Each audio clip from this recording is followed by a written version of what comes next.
بسم اللہ الرحمن الرحیم۔ محترم ناظرین، السلام علیکم۔ آج کی ویڈیو جنگ احد میں پیغمبر اسلام صلی اللہ علیہ وآلہ وسلم کی قیادت میں لشکر اسلامی کی روانگی دوران راستہ 1000 کے اسلامی لشکر میں سے 300 افراد کے نکل جانے اور ایک دن کے نوجوان صحابی کی میدان احد میں شہادت کے بارے میں ہے۔ پچھلی ویڈیو میں بات اس منزل تک پہنچ چکی تھی کہ کفار مکہ کا لشکر مدینہ کے باہر احد کی پہاڑیوں کے قریب پہنچ چکا ہے۔ جیسے ہی پیغمبر اسلام کو یہ اطلاع ملی، پیغمبر اسلام نے تمام مسلمانوں کو تیار کیا اور پہلے تو ان سے مشورہ لیا کہ ہمیں کیا کرنا چاہیے۔ مشورہ مانگا گیا۔ مدینے کے مسلمان 2 گروہوں میں تقسیم ہو گئے۔ جتنے بھی بزرگ ہیں ان کا یہ کہنا ہے کہ ہم کو شہر میں بیٹھ کے لڑائی لڑنا چاہیے، اور یہ تجویز پیش کرنے والوں میں سب سے آگے عبداللہ ابن ابی ہے جو رئیس المنافقین ہے، لیکن اس وقت تک اس کا نفاق کھل کر سامنے نہیں آیا تھا۔ وہ اس تجویز کو پیش کر رہا ہے کہ ہمیں مدینہ شہر کے اندر رہ کے دشمنوں کا مقابلہ کرنا چاہیے، اس لیے کہ ہماری تاریخ یہ بتاتی ہے کہ جب کبھی ہم مدینہ شہر سے باہر نکلے ہیں تو جیتے بھی ہیں اور ہارے بھی ہیں، لیکن اگر ہم نے شہر میں بیٹھ کے دشمنوں کا مقابلہ کیا ہے تو آج تک ہم کو کبھی شکست نہیں ہوئی۔ اس کے برعکس جو نوجوان مسلمان ہیں ان کا یہ کہنا تھا کہ اللہ کے رسول، ہمیں مدینے سے نکل کے دشمنوں کا مقابلہ کرنا چاہیے، اور اس تجویز کو پیش کرنے والوں میں نمایاں ترین نام خود پیغمبر اسلام کے چچا جناب حمزہ رضی اللہ تعالی عنہ کا ہے۔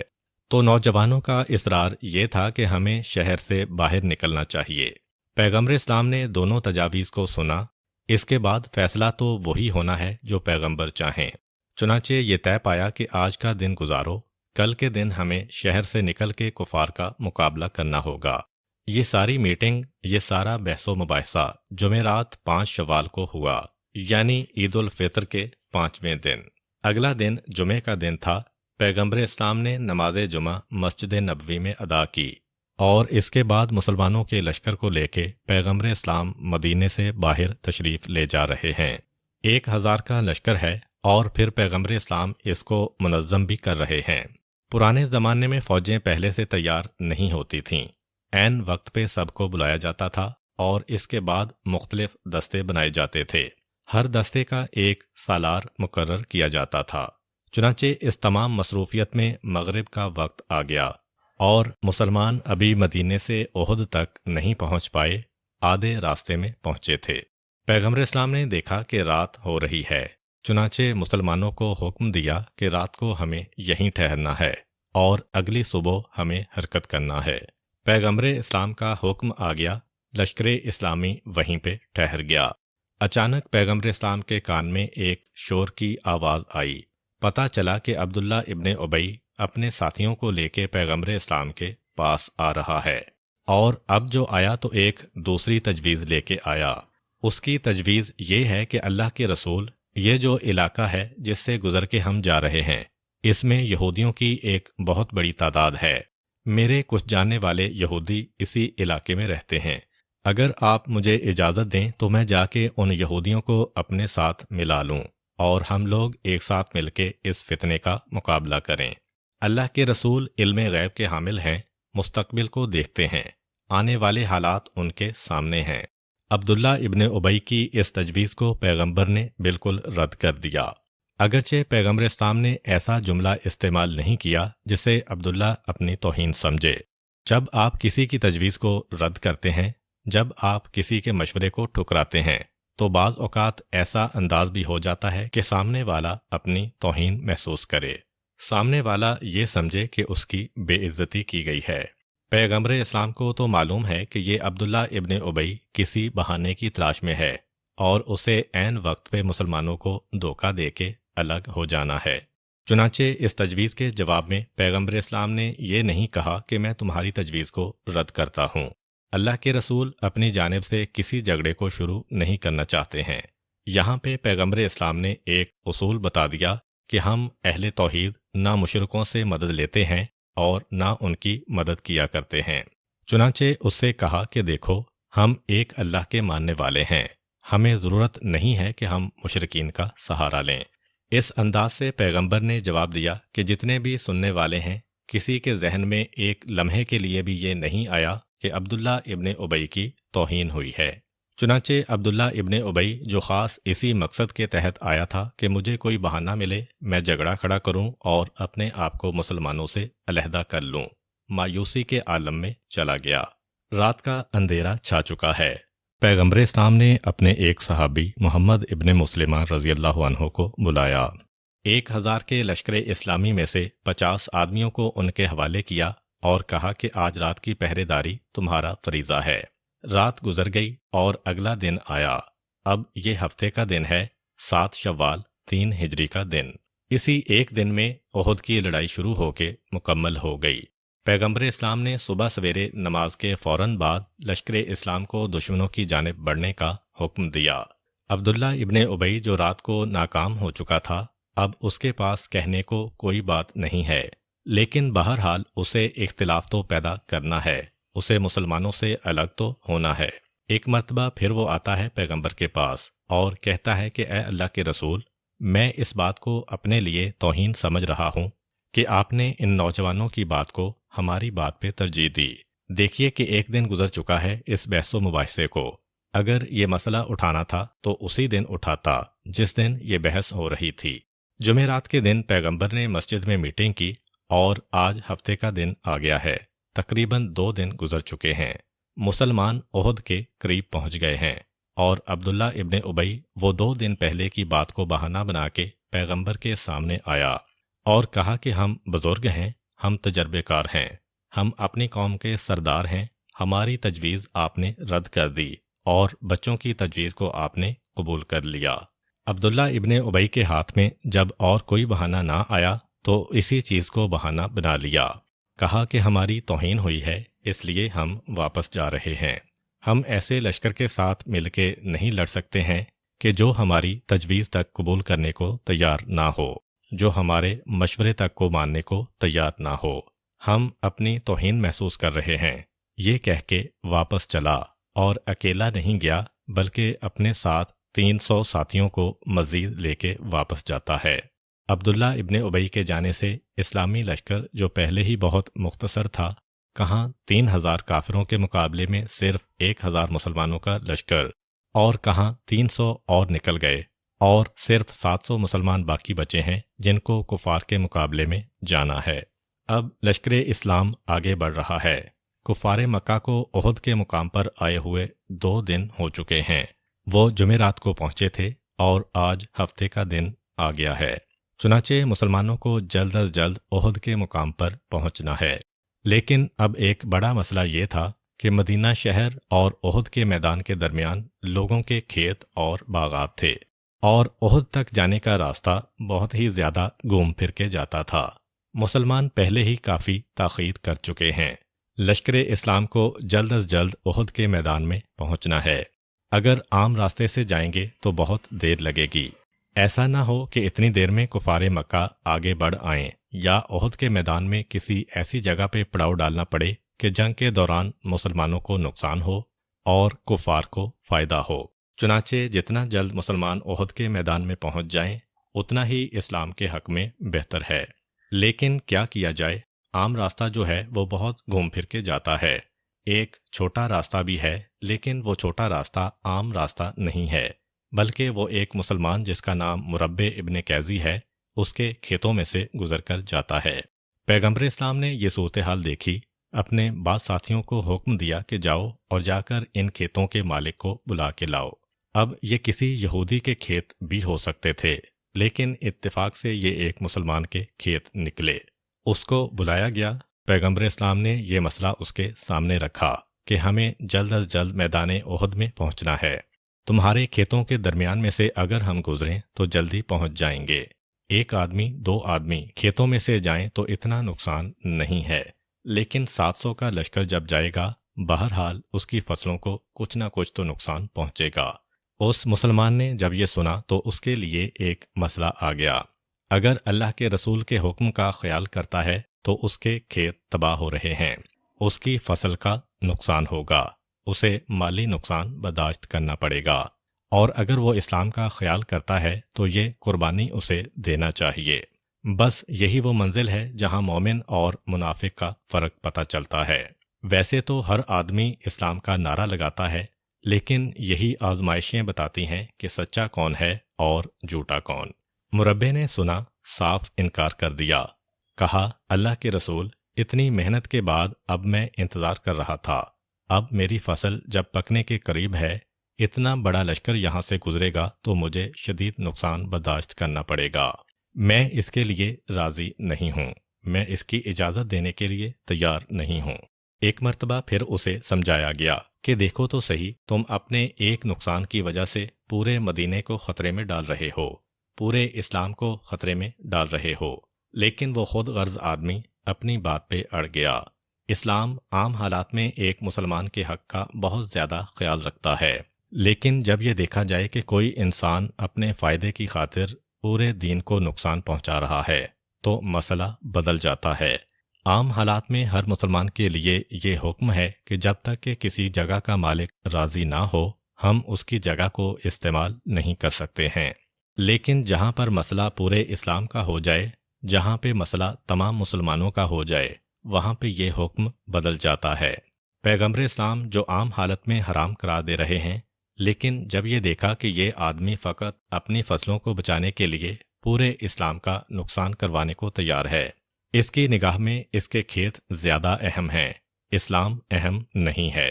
پیغمبر اسلام نے اپنے صحابیوں سے کہا، بس اب تمہیں اجازت ہے، چاہے یہ ناراض بھی ہو، چاہے یہ اجازت نہ بھی دے، تم اس کے کھیتوں سے گزر جاؤ۔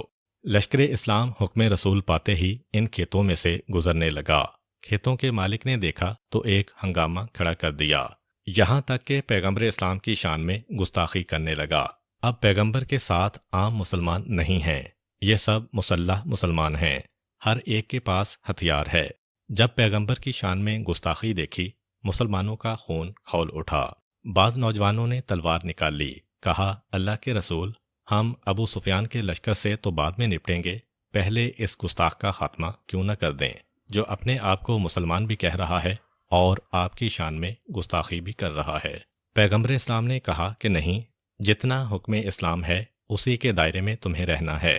اس کے کھیتوں سے گزرنا چونکہ ضروری ہو گیا ہے، اس کے علاوہ اس کے کسی بھی مال پہ، اس کی عزت پہ، اس کی جان پہ تم میں سے کسی کو حق نہیں ہے کہ کسی بھی قسم کا تصرف کرے۔ لیکن لشکر اسلام اس چھوٹے راستے سے گزرنے کی وجہ سے میدان احد میں مسلمان جلدی پہنچ گئے، جس سے ان کو ایک فائدہ ہوا، اور وہ فائدہ یہ ہوا کہ پیغمبر اسلام نے میدان احد کے نقشے کو دیکھتے ہوئے فوراً ایک حکم جاری کر دیا۔ میدان احد اس طریقے سے ہے کہ ایک کھلا میدان ہے اور اس میں ایک طرف پہاڑیوں کا سلسلہ چلا گیا ہے۔ دشمن کا مقابلہ کرنے کے لیے یہ بہترین فائدے والی چیز ہے کہ پہاڑیوں کے آگے جا کے لڑو، اس طرح کہ تمہاری پوسٹ پہ پہاڑیاں آ جائیں تاکہ پیچھے سے دشمن حملہ نہ کرنے پائے۔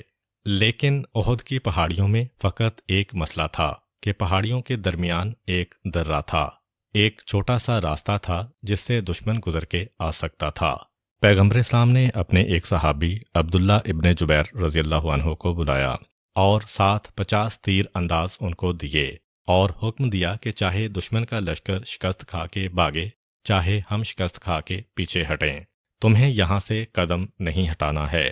بعض روایتوں میں یہاں تک جملہ ہے کہ چاہے ہم دشمن کو شکست دیتے ہوئے مکہ تک پہنچ جائیں یا دشمن ہم کو ہراتا ہوا مدینے کے اندر داخل ہو جائے، تمہارے قدم یہیں پہ جمے رہنا چاہیے جب تک کہ میں تمہیں یہاں سے آنے کا حکم نہ دوں۔ خبردار، میدان جنگ کا کوئی بھی نقشہ ہو جائے، تمہاری ذمہ داری ہے کہ ان پہاڑیوں کے درمیان جو درہ ہے اس کے راستے کو بند رکھنا۔ پہاڑی درہ ایک ایسی چیز ہے کہ 50 آدمی 10,000 کے لشکر کو بھی روک سکتے ہیں۔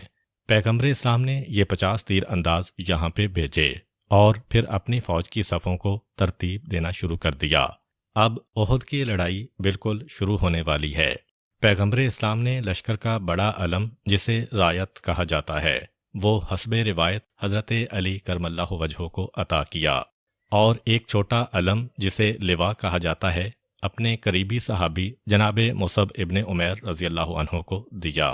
عین اس موقع پر پیغمبر اسلام کے سامنے ایک مسئلہ آ گیا کہ ایک انتہائی بوڑھا شخص میدان احد میں داخل ہوا۔ یہ بوڑھا شخص جس کا نام عمرو ابن جموح ہے، یہ لنگڑاتا ہوا چل رہا ہے، کیونکہ جوانی کے دوران ایک حادثے کی وجہ سے اس کی ایک ٹانگ میں نقص پیدا ہو گیا تھا اور اب یہ سیدھا چل بھی نہیں سکتا ہے۔ اس نے اپنے 4 جوان بیٹوں کو اور اپنی بیوی کے بھائی یعنی اپنے سالے کو لشکر اسلام میں مدینے میں شامل کر دیا تھا، لیکن اب پتہ نہیں بیٹھے بٹھائے ان کے دل میں کیا خیال آیا کہ لنگڑاتے ہوئے یہ ایک مرتبہ احد کے میدان میں داخل ہوئے، اور 5 تو ان کے قریب ترین رشتہ دار احد کی لڑائی میں موجود ہیں۔ انہوں نے ان کو دیکھا تو گھبرا کے آگے بڑھے، انہیں گھیر کے کھڑے ہو گئے۔ بیٹوں نے پوچھا، بابا آپ یہاں کیسے آئے؟ کہا، بیٹا تمہیں میدان جنگ میں بھیجنے کے بعد میرے دل میں بھی یہ تمنا پیدا ہوئی کہ میں بھی جاؤں میدان جنگ میں اور شہادت کے مرتبے کو حاصل کروں۔ صرف تم ہی کیوں شہید ہو، شہادت تو مجھے بھی لینا چاہیے، اس لیے میں یہاں پہ آیا ہوں۔ ان کے رشتہ داروں نے کہا کہ آپ کو کیا ہو گیا ہے؟ 2 چیزیں آپ کے پاس ایسی ہیں کہ جہاد آپ کے اوپر ساقط ہے۔ ایک تو آپ بوڑھے ہیں، بوڑھوں پر جہاد معاف ہے، اس کے ساتھ ساتھ آپ معذور بھی ہیں، معذور انسان کا جہاد بھی معاف ہے۔ واپس چلے جائیں، آپ کی جانب سے ہم قربانی دینے کے لیے تیار ہیں۔ انہوں نے کہا کہ تمہیں کیا پتا کہ جب میں اپنے گھر سے نکلا تھا تو ایک دعا مانگ کے نکلا تھا، اب میں واپس جانے کے لیے تیار نہیں ہوں۔ اب میں لڑوں گا اسی حالت میں کہ اس احد کے میدان میں میرا لاشا گرنا چاہیے۔ جھگڑا جب بہت زیادہ بڑھ گیا تو بیٹے اپنے باپ کو لے کے پیغمبر اسلام کے پاس آتے ہیں۔ اللہ کے رسول، ہمارے والد کو سمجھائیے، ہم آئے ہیں میدان احد میں لڑنے کے لیے۔ یہ اتنے ضعیف ہیں، جسمانی طور پر بھی ان میں اتنی زیادہ طاقت نہیں ہے، اور یہ پھر بھی اصرار کر رہے ہیں کہ مجھے جہاد کرنا ہے اور شہادت حاصل کرنا ہے۔ پیغمبر اسلام نے خود عمرو ابن جموح کو مسئلہ بتایا کہ کیا تمہیں نہیں پتا؟ قرآن کہہ رہا ہے کہ یہ 3 انسان ایسے ہیں جن پر اللہ نے جہاد کو معاف کیا ہے۔ اندھے پہ جہاد معاف، لنگڑے پہ جہاد معاف، اور مریض پہ جہاد معاف۔ اللہ نے تم پر سے جہاد کو ساقط کر دیا ہے۔ انہوں نے کہا، اللہ کے رسول، کیا میری قسمت میں شہادت نہیں لکھی ہے؟ کیا شہادت اتنا بڑا مقام ہے کہ اللہ وہ مقام مجھے نہیں دے سکتا؟ اللہ کے رسول، یقیناً اللہ نے جہاد کو مجھ پر سے معاف کیا ہے، لیکن میرا دل چاہتا ہے کہ میں بھی جنت کی زیارت کروں اور اس کی نعمتوں کو استعمال کروں۔ اور پھر فوراً اپنے ایک دوست کا نام لیا جو بدر کی لڑائی میں شہید ہوئے تھے۔ اللہ کے رسول، میں نے چند دن پہلے ان کو خواب میں دیکھا اور بڑی خوشی اور آرام کے ساتھ۔ میں نے گھبرا کے پوچھا کہ تم کہاں ہو؟ اس نے کہا، اے میرے قریبی دوست، میں جنت میں ہوں۔ جنت کی ہر نعمت پروردگار نے مجھے دی ہے اور اللہ نے اپنے وعدے کو پورا کیا ہے۔ تم کتنے بدقسمت ہو کہ ان نعمتوں سے محروم ہو۔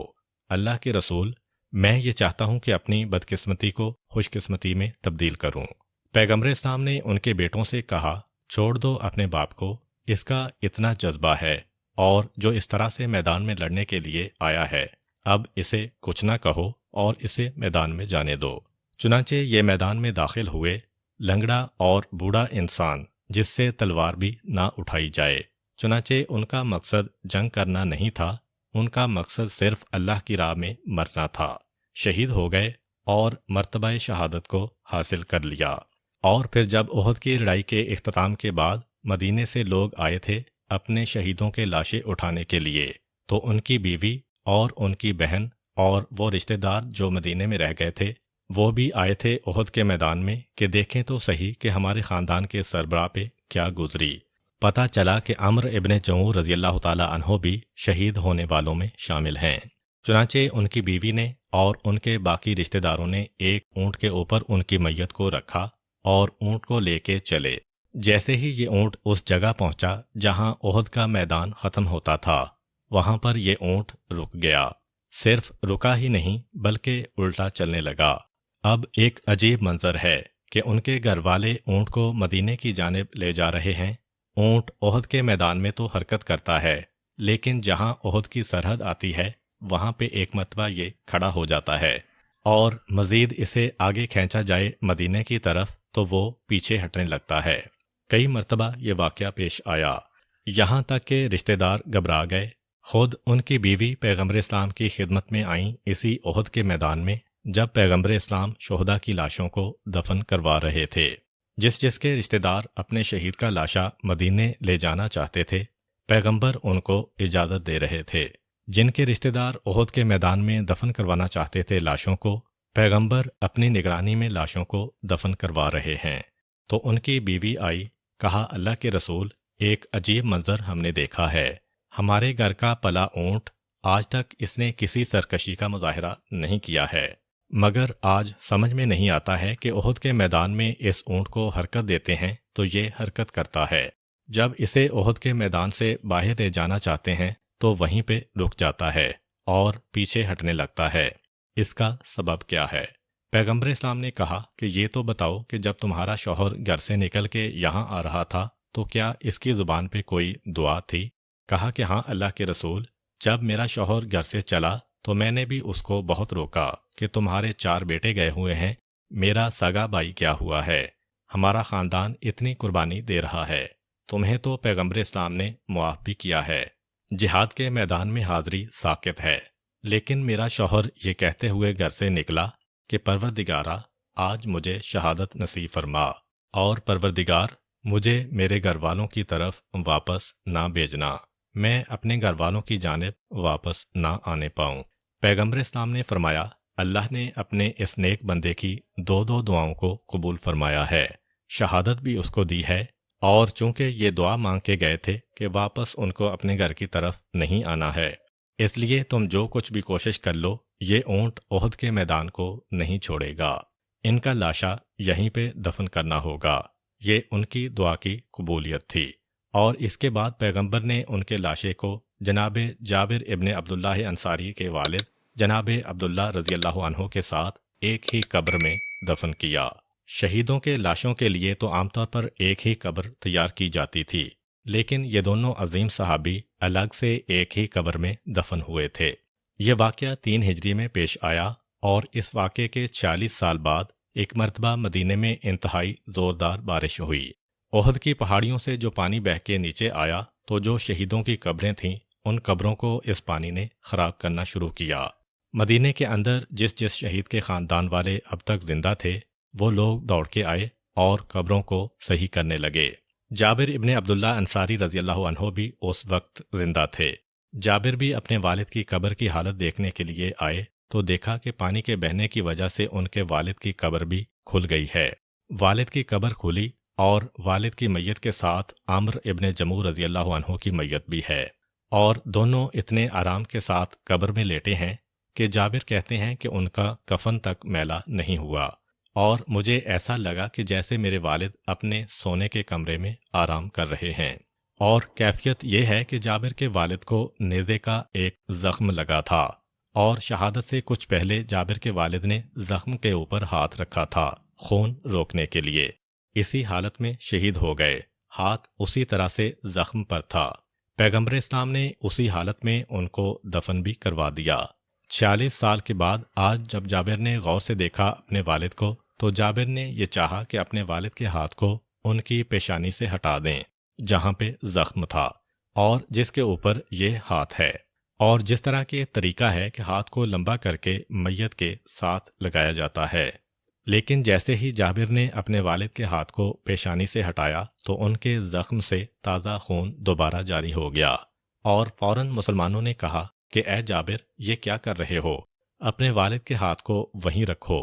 یعنی 40 سال کے بعد راہ خدا میں شہید ہونے والا ایسا زندہ ہے کہ وہ جو اللہ کا وعدہ ہے کہ شہیدان راہ خدا زندہ ہیں، تو ایسے زندہ ہیں کہ کفن کو تو چھوڑیں، جسم کو تو چھوڑیں، زخم کے اندر خون اب تک موجود ہے، ہاتھ ہٹایا جاتا ہے تو خون جاری ہو جاتا ہے۔ چنانچہ ہاتھ کو دوبارہ وہیں زخم کے اوپر رکھا گیا اور ان دونوں صحابیوں کی قبر کو دوبارہ ڈانپ دیا گیا۔ بہرحال ایسے جذبے کے ساتھ بھی لوگ میدان میں لڑنے کے لیے آئے تھے جن کا کہنا صرف یہ تھا کہ ہم صرف اور صرف شہید ہونے کے لیے میدان میں آ رہے ہیں۔ اسی طرح ایک دوسرا بہت اہم واقعہ ہے، اور وہ واقعہ ہے جناب حنظلہ رضی اللہ تعالی عنہ کا۔ جب احد کی لڑائی کے لیے پیغمبر اپنے لشکر کو تیار کر رہے تھے تو اس وقت کچھ لوگوں نے پیغمبر اسلام کے سامنے اپنے کچھ عذر پیش کیے کہ اللہ کے رسول ہمارے لیے یہ مجبوری ہے۔ قرآن کریم کا سورہ ہے سورہ نور، اس کی آیت نمبر 62 میں ایک اصول قرآن نے دیا ہے کہ اے ایمان لانے والو، اگر کبھی تمہیں ایسے موقع پہ مجبوری پیش آ جائے کہ اللہ اور اس کے رسول نے باہر نکلنے کا حکم دیا ہو تو اپنی مرضی سے گھر میں نہ بیٹھنا بلکہ آ کے رسول سے اجازت مانگنا۔ اگر رسول اجازت دے دے پھر تمہارے اوپر سے وہ حکم ساقط ہو جاتا ہے۔ کچھ ایسے لوگ بھی تھے مدینے میں جن کے ساتھ کچھ مجبوریاں تھیں، ان میں سے ایک یہ جناب حنظلہ بھی تھے۔ اور حنظلہ کون ہے؟ حنظلہ تاریخ اسلام کی بڑی اہم شخصیت ہیں۔ حنظلہ کے والد کا نام ہے ابو عامر، اور یہ وہ باپ بیٹے ہیں کہ باپ کے لیے لعنت آتی ہے اور بیٹے کے لیے رحمت آتی ہے۔ باپ کا نام آئے تو لعنت اللہ علیہ کہا جاتا ہے، بیٹے کا نام آئے تو رحمت اللہ علیہ اور رضی اللہ تعالی عنہ کہا جاتا ہے۔ حنظلہ کے والد ابو عامر ہیں۔ میدان احد میں اس ابو عامر کا ایک بڑا اہم واقعہ ہے۔ پیغمبر اسلام نے اپنے لشکر کو ترتیب دے دیا ہے، ادھر کفار مکہ نے بھی اپنے لشکر کو ترتیب دے دیا ہے، لیکن اسی دوران ابو عامر آگے آیا۔ یہ ابو عامر بڑی عجیب شخصیت ہے، عجیب اس طرح سے کہ تاریخ یہ بتاتی ہے کہ مسلمان ہجرت کر کے مکے سے مدینے آئے، لیکن تاریخ میں ایک آدمی ایسا بھی ہے جو مدینے سے ہجرت کر کے مکے گیا تھا، وہ یہی ابو عامر تھا۔ اسلام آنے سے پہلے یہ مدینے میں رہا کرتا تھا اور بڑا ہی دیندار اور بڑا ہی مقدس آدمی تھا۔ اگرچہ یہ بت پرست تھا، لیکن یہودیوں کے ساتھ رہنے کی وجہ سے یہ تورات کے تمام احکامات پر بھی عمل کیا کرتا تھا اور انتہائی مقدس انسان مانا جاتا تھا، اتنا مقدس کہ مدینے والوں نے اس کا لقب رکھا تھا راہب۔ جب پیغمبر اسلام مدینے میں آئے اور اسلام مدینے میں پہنچا تو یہودیوں کی وجہ سے اس نے اسلام کی کھلم کھلا مخالفت کی، پیغمبر اسلام کے خلاف ہو گیا اور اتنی مخالفت کی کہ انہی مدینے والوں نے اس کا نام بدل دیا۔ پہلے اس کو راہب کہتے تھے، اب اس کو فاسق کہنے لگے۔ اور جب ایک مرتبہ اس نے پیغمبر پر قاتلانہ حملہ کرانا چاہا اور یہ بات کھل گئی تو یہ گھبرا کے مدینہ چھوڑ کے بھاگا۔ ظاہر ہے پناہ کہاں ملے گی؟ مکے میں ملے گی۔ مکے میں سارے دشمنان اسلام موجود ہیں۔ چنانچہ ابو عامر مکہ میں جا کے رہا، اپنے ساتھ یہ 50 آدمیوں کو اور ورگلا کے لے گیا تھا۔ یہ 50 آدمی بھی مکہ میں تھے۔ مکہ میں جا کے اس نے اپنی عزت بڑھانے کے لیے اور اپنا مقام بڑا کرنے کے لیے مکہ کے سرداروں سے یہ کہہ رکھا تھا کہ مدینے میں میرا بڑا اثر و رسوخ ہے، مدینے والے میری ساری باتیں مانتے ہیں۔ مدینے کے لوگ تو مجھے راہب کہا کرتے تھے۔ اس جادوگر نے آ کے ان کو بھڑکا دیا، لیکن میرا خاندان، میرا قبیلہ ہے اور میرا اپنا بہت زیادہ مدینے کے اندر ایک بلند مقام ہے۔ یہ اس نے مکے والوں سے کہہ رکھا تھا۔ بدر کی لڑائی میں یہ میدان میں نہیں نکلا تھا، لیکن جب احد کی لڑائی کے لیے لشکر چلا تو اس نے جا کے ابو سفیان سے کہا کہ مجھے بھی اپنے ساتھ لے چلو۔ مدینے والے میرا اتنا احترام کرتے ہیں کہ اگر وہ مجھے دیکھ لیں گے تمہارے ساتھ تو مدینے کا کوئی آدمی تو رسول کا ساتھ نہیں دے گا، ان کے ساتھ وہی تمہارے ساتھی رہ جائیں گے، یعنی جو مکہ کے پرانے آدمی ہیں جو ہجرت کر کے گئے تھے۔ مدینے والے میری شکل دیکھتے ہی اس کو چھوڑ کے آ جائیں گے۔ غرض یہ کہ ایسی جھوٹی سچی باتیں کر کے اپنا مقام اور اپنی عزت بڑھائی مکے میں، اور یہ بھی اس احد کی لڑائی میں آیا۔ جس وقت کفار مکہ نے ابو سفیان کی قیادت میں اپنے لشکر کو ترتیب دے لیا تو ابو سفیان یہ منظر دیکھ رہا ہے۔ ابو سفیان گیا لشکر اسلامی کے پاس اور کہا کہ مدینے والو دیکھو، ہمارا تمہارا کوئی جھگڑا نہیں ہے، بلکہ ہمارے تمہارے تو پرانے تجارتی تعلقات ہیں۔ ہم تو فقط اپنے دشمنوں سے، اپنے مجرموں سے جھگڑا کرنے آئے ہیں جو ہمارے شہر میں رہ کے فساد برپا کرتے تھے، اب اس کو چھوڑ کے تمہارے ہاں آ گئے ہیں۔ اگر تم ان کو چھوڑ کے چلے جاؤ تو ہم تم کو کچھ نہیں کہیں گے۔ یہ اتنا بڑا لشکر ہمارے ساتھ ہے، یہ تمہیں قطعاً کوئی نقصان نہیں پہنچائے گا، بلکہ مدینے کی حفاظت ہم کریں گے۔ اگر تم ہمارے مجرموں کو چھوڑ دو، ہم جانیں یہ جانیں۔ یہ ساری تقریر ختم ہوئی مگر اس کا فائدہ کچھ نہیں نکلا، کیونکہ ایک مرتبہ لشکر اسلام سے آوازیں بلند ہوئیں کہ جب تک ہم میں سے کوئی ایک زندہ ہے، تم میں سے کوئی کسی مکے والے مسلمان کے قریب بھی نہیں آ سکتا ہے، ہماری جانیں قربان ہمارے رسول کی ذات پر۔ ایسی زندگی لے کے ہم کریں گے کیا کہ ہم زندہ ہوں اور ہمارا رسول شہید ہو جائے؟ پہلے ہم مریں گے پھر تم ہمارے رسول تک پہنچ سکتے ہو۔ جس وقت مدینے والوں نے یہ جواب دیا تو وہ تقریر تو ختم ہو کے رہ گئی، اس کا وہ منصوبہ تو فیل ہو گیا کہ لشکر اسلام کے 2 ٹکڑے کر دیے جائیں۔ اب ابو سفیان پلٹ کے اپنے لشکر میں آیا، ابو عامر کو بلایا، کہا کہ تم یہ کہتے تھے کہ تمہارا مدینے میں بہت زیادہ اثر و رسوخ ہے، پورا مدینہ تم کو مانتا ہے، اب وقت آ گیا ہے، تم جاؤ اور جا کے اپنے ساتھیوں کو سمجھاؤ۔ ابو عامر بھی ایک مرتبہ جومتا ہوا آگے بڑھا، اس کے ساتھ وہ 50 ساتھی ہیں جن کو لے کے وہ مدینے سے مکے گیا تھا، اور وہ جا کے انصار مدینہ کے سامنے کھڑا ہو گیا۔ یہ یاد رکھیں کہ جب بھی لشکر کو پیغمبر بناتے تھے، مہاجرین کو ایک طرف رکھتے تھے، انصار کو ایک طرف رکھتے تھے۔ انصار کے سامنے جا کے کھڑا ہوا، کہا کہ تم لوگ مجھے پہچانتے ہو، تم ہی لوگ مجھے راہب کہا کرتے تھے، میں نے تمہارے شہر میں پوری زندگی گزاری ہے، تمہیں معلوم ہے کہ میں کبھی جھوٹ نہیں بولتا اور غلط بیانی نہیں کرتا۔ اس جادوگر نے آ کے تم کو بہکا دیا ہے، میری بات مانو اور اس کو چھوڑ کے چلے جاؤ، ورنہ یاد رکھو کہ دنیا میں بھی مارے جاؤ گے اور موت کے بعد بھی دردناک انجام ہوگا تمہارا۔ ابو عامر کی تقریر جاری ہے، لیکن جیسے جیسے وہ تقریر کر رہا ہے، مدینے کے پرانے لوگ جو ایک زمانے میں اس کا احترام کرتے تھے، لیکن یاد رکھیے کہ جتنے بھی احترام ہیں سب کا تعلق دین سے ہے، جہاں پہ دین نہ رہے وہاں پہ قابل احترام سے قابل احترام کی بھی کوئی عزت نہیں کی جائے گی، اور جہاں دین آ جائے تو معاشرے کا بدترین انسان بھی ہمارا آپ کا سردار بن جاتا ہے۔ چنانچہ مدینے والوں نے ایک ساتھ آواز لگائی، اے اپنے آپ کو راہب کہنے والے، ہم تمہیں فاسق کہتے ہیں، واپس چلے جاؤ، ہم نہ تو تمہیں مرحبا کہنے کو تیار ہیں، نہ اہلاً و سہلاً کہنے کو تیار ہیں، واپس چلے جاؤ، ہم تمہاری شکل نہیں دیکھنا چاہتے، ہم تمہاری آواز نہیں سننا چاہتے ہیں۔ لیکن اس کی تقریر جاری رہی۔ جب اس نے کچھ اور تقریر کی تب انصار مدینہ نے اس پر پتھر پھینکنا شروع کیے۔ اب تک جنگ شروع نہیں ہوئی ہے، اس لیے نہ کوئی تلوار چلا سکتا ہے نہ کوئی تیر چلا سکتا ہے، لیکن مدینے والے اتنے جوش میں آ گئے کہ آج ہو کیا رہا ہے کہ جو کافر ہے آ کر ہم ہی کو بہکانا چاہتا ہے، اور ابو عامر ہمارے درمیان زندگی گزارنے والا ہے، ہمارے درمیان پھوٹ ڈال رہا ہے۔ اتنا جوش پیدا ہوا انصار مدینہ میں کہ ایک مرتبہ آگے بڑھے اور ابو عامر پہ پتھراؤ کر دیا۔ یہ ہے اسلام۔ ابو عامر ان کا ہم قوم ہے، ان کا ہم زبان ہے، ان کی جماعت سے تعلق رکھتا ہے، اور یہ جو دوسرے ساتھی ہیں ان مسلمانوں کے، یہ مکے سے آنے والے ہیں، یہ دوسری قوم کے لوگ ہیں، یہ دوسری جماعت کے لوگ ہیں۔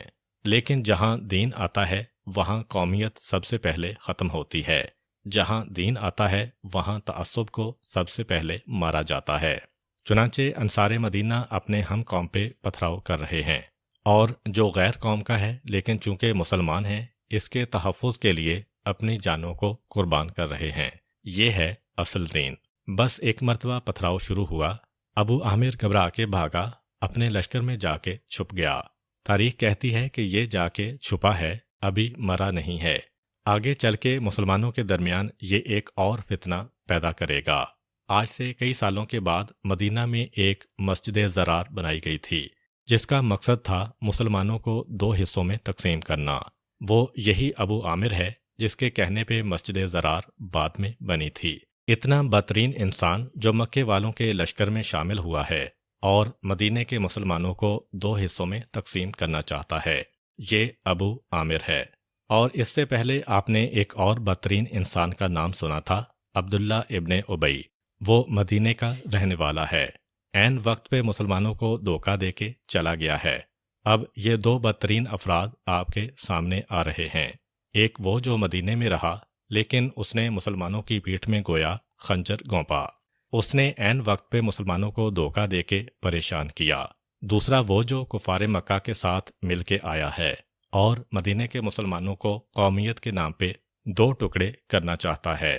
ان 2 افراد کے نام آپ نے سنے، اب ان کی اولادوں کا تذکرہ سن لیجئے۔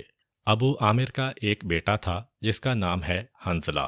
حنظلہ وہ ہیں جو شروع سے اپنے باپ کے خلاف ہیں، بلکہ جب تک ان کا باپ مدینے میں رہا تھا ایک دو مرتبہ تو یہ خود پیغمبر کے پاس گئے تھے، کہا کہ اللہ کے رسول، مجھ سے برداشت نہیں ہوتی میرے باپ کی یہ ساری کی ساری حرکتیں، آپ مجھے اجازت دیجئے کہ میں اپنے باپ کو اپنے ہاتھ سے قتل کر دوں۔ پیغمبر اسلام نے کہا کہ نہیں، ابھی اس نے ظاہری طور پر کوئی ایسا کام نہیں کیا ہے کہ واجب القتل ہو جائے، خبردار اس پہ ہاتھ نہ اٹھانا۔ حنظلہ اپنے باپ کے اعمال و کرتوتوں کی وجہ سے بہت پریشان تھے، یہاں تک کہ جب باپ اپنے گھر کو چھوڑ کے بھاگ کے مکہ چلا گیا تو حنظلہ نے سجدہ شکر ادا کیا۔ اب وہ ابو عامر ابو سفیان کا ساتھی بن کے آیا ہے، اور اس کے بیٹے جناب حنظلہ رضی اللہ تعالی عنہ، جس دن احد کی لڑائی ہوئی اس سے ایک دن پہلے ان کی شادی ہوئی، اور ان کی شادی بھی کس سے ہوئی؟ عبداللہ ابن ابی کی بیٹی سے۔ جناب حنظلہ نے اپنی مجبوری بتائی، پیغمبر اسلام نے ان کا مسئلہ سنا، کہا کہ ہاں صحیح ہے، تمہارا ایسا مسئلہ ہے کہ میں تمہیں اجازت دیتا ہوں، تم جاؤ، کیونکہ ابھی رخصتی ہونے والی ہے، بیوی کا بھی ایک حق ہے تم پر، اور ابھی مسلمانوں پر وہ مصیبت نہیں آئی کہ بیوی کا حق ساقط ہو، نہیں تم جاؤ اور آج کی رات اپنی بیوی کے ساتھ گزارو، میں تمہاری اس میدان جہاد کی حاضری کو معاف کرتا ہوں۔ جناب حنظلہ کو پیغمبر اسلام نے اجازت دی۔ اب تاریخ کہتی ہے کہ آج کی رات رخصتی ہوئی، اسی رات کو زفاف واقع ہوا، اور ادھر ہفتے کی صبح ہو گئی۔ نماز صبح کے بعد بھی یہ اپنی بیوی کے پاس تھے، اور وہاں مسلمان میدان احد میں لڑنے کے لیے تیار ہو چکے ہیں، یہاں تک کہ کچھ وقت کے بعد مدینے میں یہ خبر آئی کہ مسلمانوں کو شکست ہو رہی ہے اور کفار مکہ جیت رہے ہیں۔ حنظلہ اپنی بیوی کے ساتھ بیٹھے ہیں، جیسے ہی کان میں یہ خبر پہنچی، ایک مرتبہ تڑپ کے کھڑے ہوئے، اللہ کے رسول نے مجھ کو معاف کر دیا، میدان جہاد کی حاضری ساقط ہے، لیکن جب ایسا وقت آ جائے کہ مسلمان شکست کھانے لگیں تب تو مجھے جانا ہی چاہیے اور اپنی جان قربان کرنا چاہیے۔ ایک مرتبہ بے اختیار کھڑے ہوئے اپنے مقام پہ، گھر سے نکلنا چاہتے ہیں، بیوی نے کہا کہ جا تو رہے ہو لیکن میری ایک خواہش ہے، اسے پورا کر دینا۔ پوچھا کیا خواہش ہے؟ کہا کہ پہلے 4 آدمی مدینے کے اندر جو قابل بھروسہ ہیں، دیانتدار ہیں، 4 ایسے آدمی ڈھونڈ کے لاؤ۔ اب مدینے کے اندر جتنے نوجوان ہیں وہ سب تو لشکر اسلام میں شامل ہیں، جو رہ گئے ہیں وہ سب کے سب فاسق و فاجر ہیں، منافق ہیں۔ ہاں، بزرگوں کے اندر کئی ایسے بزرگ تھے جو انتہائی دیندار تھے، مگر پیغمبر اسلام نے کہا کہ بوڑھوں پہ جہاد واجب نہیں ہے۔ اب جناب حنظلہ پریشان تو ہوئے کہ میدان جنگ میں مجھے جانا ہے، اپنی جان قربان کرنا ہے، لشکر اسلام شکست کھا رہا ہے، اور بیوی سامنے کھڑی ہے کہ 4 آدمیوں کو لے کر آؤ، پھر میں تمہیں جانے دوں گی۔ خیر، اسی محلے میں 4 آدمی مل گئے، 4 بزرگوں کو بلایا گیا کہ آئیے ایک کام ہے۔ پتہ نہیں کیا کام ہے، میری بیوی کی ایک خواہش ہے۔ پہنچے ان کے گھر یہ 4 بزرگ۔ بیوی نے حنظلہ سے کہا کہ تم ان بزرگوں کے سامنے یہ تصدیق کرو کہ آج کی رات رخصتی ہوئی ہے، اور آج کی رات ہمارے تمہارے تعلقات قائم ہوئے ہیں، اور آج کی رات ہی زفاف واقع ہوا ہے۔ تم اس کی تصدیق کرو، ایسا نہ ہو کہ تم میدان جنگ میں شہید ہو جاؤ اور بعد میں مجھ پہ تہمت لگائی جائے، بعد میں مجھ پر الزام لگایا جائے اگر میری کوئی اولاد ہوئی۔ چنانچہ ان 4 آدمیوں کے سامنے جناب حنظلہ نے تصدیق کی کہ واقعاً میری بیوی صحیح کہتی ہے، اور اس وقت مجھ پر غسل واجب ہے۔ ابھی تک میں نے غسل نہیں کیا ہے، لیکن میدان جنگ میں جانا اس سے بھی زیادہ اہم ہے، میں میدان جنگ میں لڑنے کے لیے جا رہا ہوں، تم 4 آدمی اس کے گواہ رہنا۔ یہ کہہ کے جناب حنظلہ چلے۔ جناب حنظلہ تو میدان کی جانب چلے، یہاں پہ ان 4 بزرگوں نے حنظلہ کی بیوی سے یعنی عبداللہ ابن ابی رئیس المنافقین کی بیٹی سے سوال کیا کہ یہ آخر پہلی مرتبہ ہم نے دیکھا ہے، ہماری زندگی گزر گئی اسی مدینے میں، آج تک کبھی ایسا نہیں ہوا کہ کوئی بیوی اس طرح سے گواہ رکھوائے اپنی رخصتی کے بعد، آخر اس کی وجہ کیا ہے؟ جناب حنظلہ کی بیوی نے کہا کہ رات کو جب میری آنکھ لگ گئی تو میں نے دیکھا تھا کہ آسمان میں ایک شگاف پیدا ہوا، میرا شوہر اس شگاف میں داخل ہو گیا اور آسمان دوبارہ جڑ گیا اور میرا شوہر غائب ہو گیا ہے۔ اس خواب کو دیکھ کے میرے دل میں یہ خیال پیدا ہوا کہ شاید آج میرا شوہر آسمانوں کی جانب جانے والا ہے، شاید آج میرا شوہر شہید ہونے والا ہے، تو مجھے ڈر پیدا ہوا کہ ایسا نہ ہو میری اولاد پہ تہمت لگ جائے اور میرے اوپر کوئی الزام لگ جائے۔ تاریخ کہتی ہے کہ جناب حنظلہ کی بیوی کا یہ خیال صحیح بھی تھا، کیونکہ اسی رات کے نتیجے میں جناب حنظلہ کے ہاں بیٹا بھی پیدا ہوا، اپنے باپ کی شہادت کے 9 مہینے بعد۔ بیٹے کا نام عبداللہ تھا، اور یہ عبداللہ وہی شخصیت بنے کہ جب یزید نے مدینے پہ حملہ کیا تھا۔ یزید کے جرائم میں سب سے بڑا اور اہم ترین تو کربلا کا جرم ہے، لیکن اس کے بعد بھی یزید نے ایک مرتبہ مدینے پہ حملہ کیا تھا، اور کیسا حملہ کیا تھا، جس میں رسول کی مسجد نبوی میں استبل بنا کے گھوڑوں اور گدھوں کو باندھا گیا تھا، رسول کے ممبر پر بندروں کو لا کے نچایا گیا تھا، اور رسول کی قبر پہ بیٹھ کے شراب پی گئی تھی۔ یہ حملہ کیوں ہوا تھا؟ کربلا کے واقعے کے بعد مدینے والوں کو اپنی غلطی کا احساس ہوا، انہوں نے یزید کے خلاف بغاوت کر دی۔ تو جس وقت یہ حملہ ہوا تھا تو انہی جناب حنظلہ کے بیٹے جناب عبداللہ کو اپنا سردار بنایا تھا مدینے والوں نے، اور یزید ہی کی فوج کے ہاتھوں جناب حنظلہ کے بیٹے جناب عبداللہ شہید ہوئے۔ بہرحال 4 بزرگوں کو جمع کر کے جناب حنظلہ کی بیوی نے گواہی لے لی، پھر جناب حنظلہ کو رخصت کی اجازت دی۔ جناب حنظلہ احد کے میدان کی جانب بجلی کی تیزی سے دوڑے جا رہے ہیں، کیونکہ ان کے کان تک یہ خبر پہنچی ہوئی ہے کہ مسلمان شکست کھا رہے ہیں۔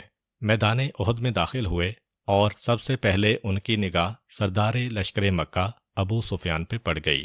انہوں نے سوچا کہ باقی مسئلے بعد کے ہیں، میں پہلے اسی پہ حملہ کیوں نہ کر دوں، اگر یہ ختم ہو گیا لشکر کفار بھی تتر بتر ہو جائے گا۔ یہ سوچ کے تلوار لے کے حملہ کیا۔